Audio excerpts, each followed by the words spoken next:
और देखिए यहाँ पर नेपाल में बड़ी हलचल देखने को मिली है और इसी के साथ अब जो अंतरिम प्रधानमंत्री हैं वो सुशीला कार्की हैं और ऐसे में प्रधानमंत्री नरेंद्र मोदी ने उनको बधाई दी है। बाकायदा एक पोस्ट भी यहाँ पर प्रधानमंत्री नरेंद्र मोदी ने किया है और इससे पहले आपने सुशीला कार्की को यहाँ पर सुना भी था किस तरीके से उन्होंने भारत और नेपाल के रिश्तों की बात भी की थी। अब जब उन्होंने जिम्मेदारी यहाँ पर संभाली तो प्रधानमंत्री नरेंद्र मोदी की ओर से उन्हें बाकायदा ट्वीट कर सोशल मीडिया पर एक पोस्ट कर बधाई यहाँ पर दी गई है। और ऐसे में अब देखना यह होगा कि भारत और नेपाल के अब जो रिश्ते बढ़ेंगे आगे किस तरीके से बढ़ेंगे। इससे पहले केपी शर्मा ओली का शासन था, हालांकि जिस तरीके से जेन जी ने प्रोटेस्ट यहां पर किया उसके बाद उनको अपना इस्तीफा यहां पर देना पड़ा था और उस दौरान बहुत बेहतर रिश्ते भारत और नेपाल के नहीं रहे थे केपी शर्मा ओली, क्योंकि उनका झुकाव हमेशा से चीन की तरफ ज्यादा रहा है। लेकिन अब जब सुशीला कार्की यहां पर प्रधानमंत्री बनाई गई है तो उम्मीदें की जा रही है कि ये जो रिश्ते हैं अब और ज्यादा बेहतर रूप यहां पर अख्तियार करेंगे। और ऐसे में प्रधानमंत्री नरेंद्र मोदी ने बाकायदा सोशल मीडिया पर पोस्ट कर सुशीला कार्की जो कि नेपाल की नई प्रधानमंत्री बना दी गई हैं उनको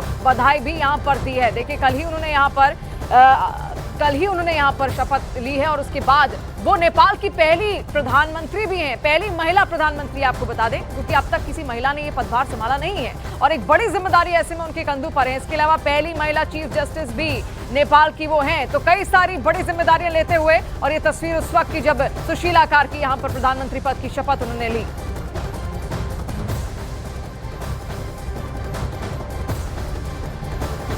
और मध्य प्रदेश के भोपाल में लव जिहाद के आरोपियों के खिलाफ प्रशासन ने सख्त कार्रवाई की। प्रशासन ने आपको बता दें कि साद और साहिल नाम के आरोपियों के मकानों पर बुलडोजर की कार्रवाई की।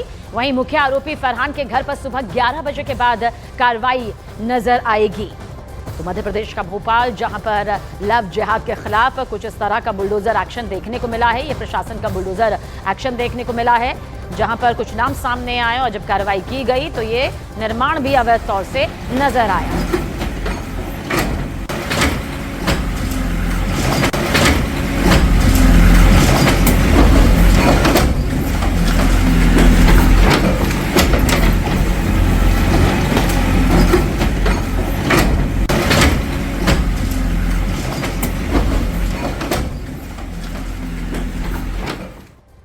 पीएम नरेंद्र मोदी आज मिजोरम समेत पूरे नॉर्थ ईस्ट इंडिया को बड़ी सौगात देने जा रहे हैं। मिजोरम की राजधानी आइजोल से दिल्ली के लिए सीधी रेल सेवा की शुरुआत होने जा रही है। पीएम मोदी सैरांग, आनंद विहार, दिल्ली समेत 3 नई ट्रेनों को हरी झंडी दिखाकर रवाना करेंगे। इसी के साथ ही आइजोल पहली बार रेल मार्ग के जरिए देश के दूसरे शहरों से कनेक्ट हो जाएगा।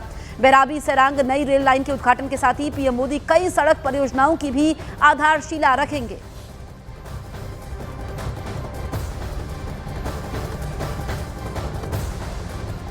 बहुत ही हर्ष की बात है, बहुत ही गौरव की बात है कि मिज़ोरम अब भारत के रेलवे नेटवर्क के साथ जुड़ रहा है। मिज़ोरम के इस बहुत ही इम्पोर्टेंट प्रोजेक्ट को इनॉग्रेट करेंगे।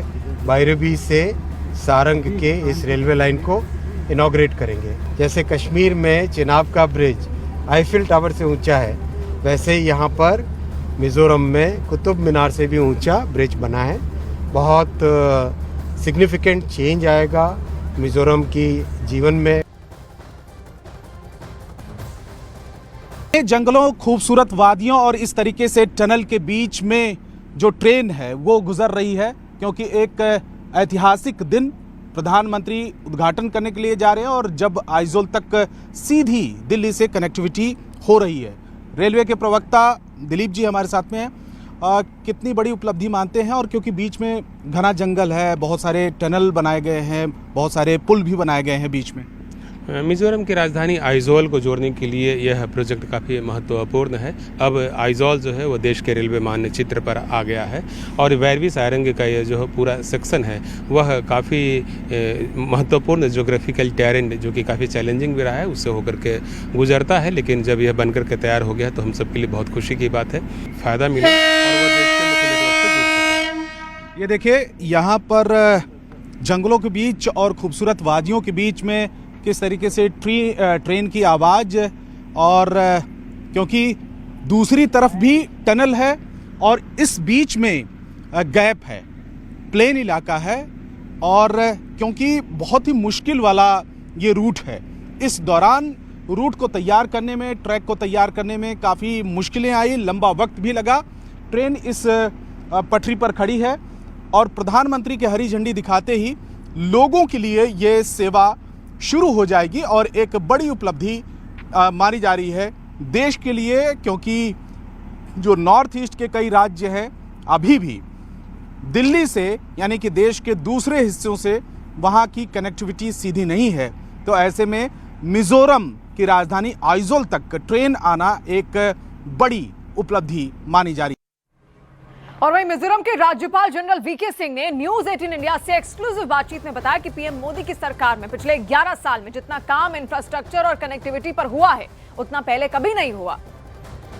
रेलवे का विस्तार पूरे देश में हो रहा है, पहले जम्मू कश्मीर और अब मिजोरम। हमारे साथ में मिजोरम के राज्यपाल जनरल वीके सिंह हैं। सर, मिजोरम की राजधानी आइजोल तक ट्रेन पहुंच गई है, प्रधानमंत्री उद्घाटन करने जा रहे हैं। ये कितनी बड़ी उपलब्धि है और मिजोरम और खास करके नॉर्थ ईस्ट के लिए कितना ज़्यादा फायदेमंद होने वाला है?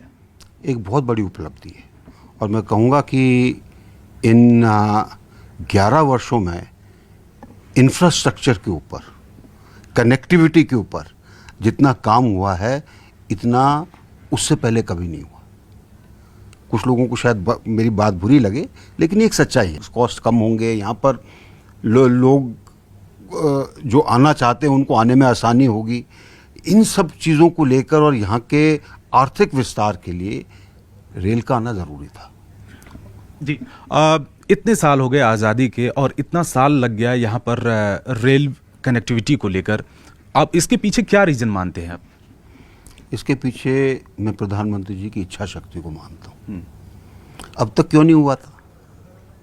शायद कोई ऐसा नेता नहीं आया जिसने ये बोला हो कि ये होना है। और जब आप एक बार ये निश्चय कर लेते हैं कि होना है तो बाकी लोगों के अंदर भी उत्साह का नहीं है। सामरिक नज़रिए से कितना ज़्यादा महत्वपूर्ण है ये? देखिए, बड़ा शांत इलाका है, हम समर की बात नहीं करेंगे, ठीक है। ये मुख्य उद्देश्य इसका ये है कि कैसे आप अपने कलादान प्रोजेक्ट का पूरा फायदा उठा सकें। समर के लिए तो बाद में इस्तेमाल होती रहती हैं चीज़ें, क्या होगा क्या नहीं होगा किसी को नहीं पता, लेकिन मेन इसका विकास का मुद्दा है। और देखिए, मिजोरम के बाद प्रधानमंत्री नरेंद्र मोदी आज मणिपुर का भी दौरा करेंगे और यहां वो कई विकास परियोजनाओं का शिलान्यास और उद्घाटन भी करेंगे। मई 2023 में कुकी और मैतेई के बीच जातीय हिंसा भड़कने के बाद पीएम मोदी की ये पहली मणिपुर यात्रा होगी। चुराचांदपुर के पीस ग्राउंड में प्रधानमंत्री नरेंद्र मोदी एक सभा को संबोधित भी करेंगे।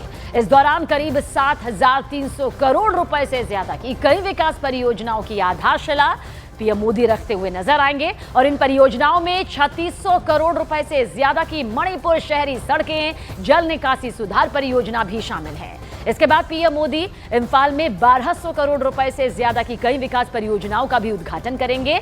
इनमें मंत्रीपुखरी में सिविल सचिवालय, मंत्रीपुखरी में IT SIZ भवन और साथ ही नया पुलिस मुख्यालय भी शामिल है। तो एक बड़ी सौगात यहां पर आज मिलने जा रही है।